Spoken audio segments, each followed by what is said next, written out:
आपको मारने आ रहा है उसको भी आप में हिंदू दिखता है, और जो आपको बचाने आ रहा है उसको भी आप में हिंदू दिखता है. Now you decide who you want to respect. Namaskar sir, I am Priyanka Sharma. I am from the University of Delhi. Yes, my question is with regards to the survival you talked about earlier.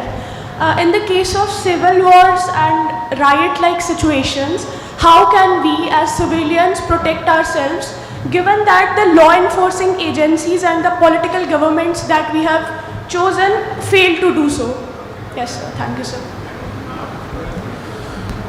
So it's a particularly difficult situation and I'm very happy you asked this question.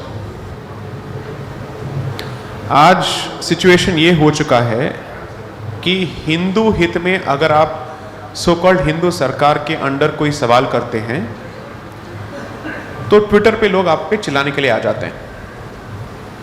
आपको बोल देते हैं कि आप anti national हो, anti सम figure हो, ये this and all that.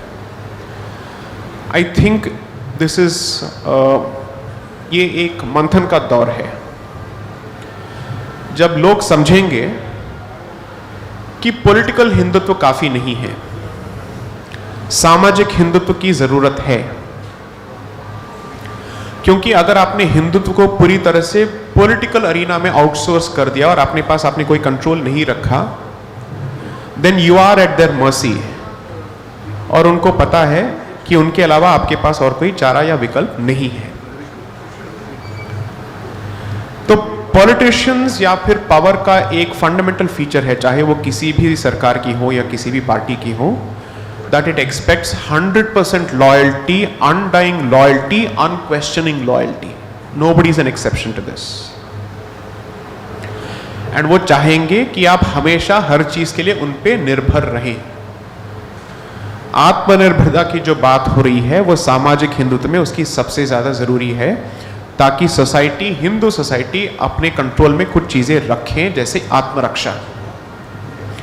क्योंकि पुलिस बॉलीवुड की तरह लेट आएगी और अगर आएगी भी तो पहले हिंदू को मारेगी.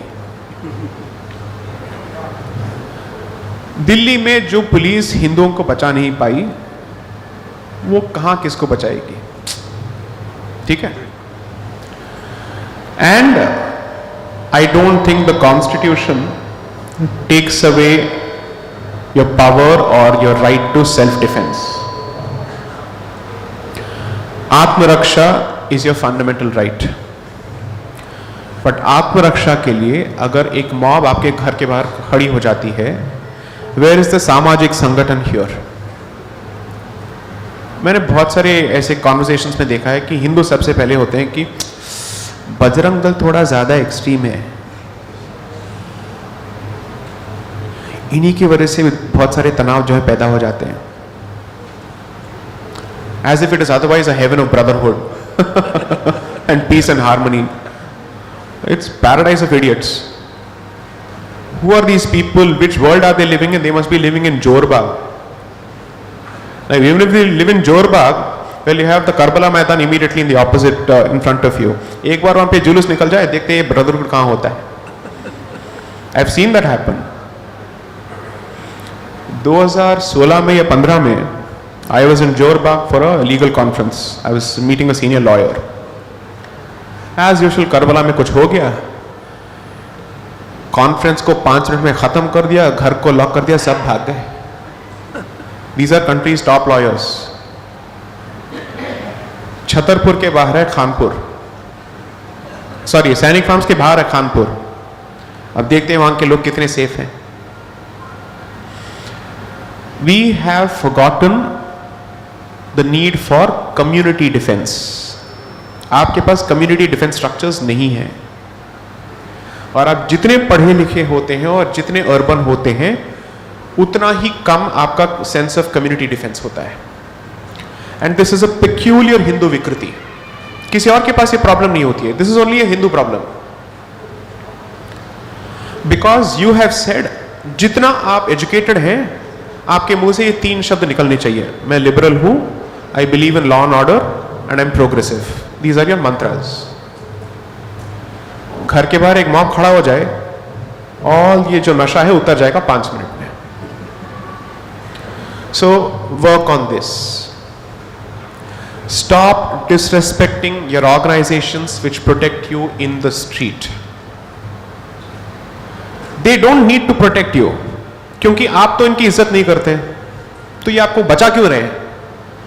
Because आप में उनको हिंदू दिखता है. You may not see yourself that way. You may call yourself secular, this and all that, but आप में उनको हिंदू दिखता है, period. जो आपको मारने आ रहा है उसको भी आप में हिंदू दिखता है, और जो आपको बचाने आ रहा है उसको भी आप में हिंदू दिखता है. Now you decide who you want to respect. These are such basic fundamentals that it's problematic that Hindus have to be told this, कि आपके बचाव में क्या अच्छा है क्या बुरा है. Next question.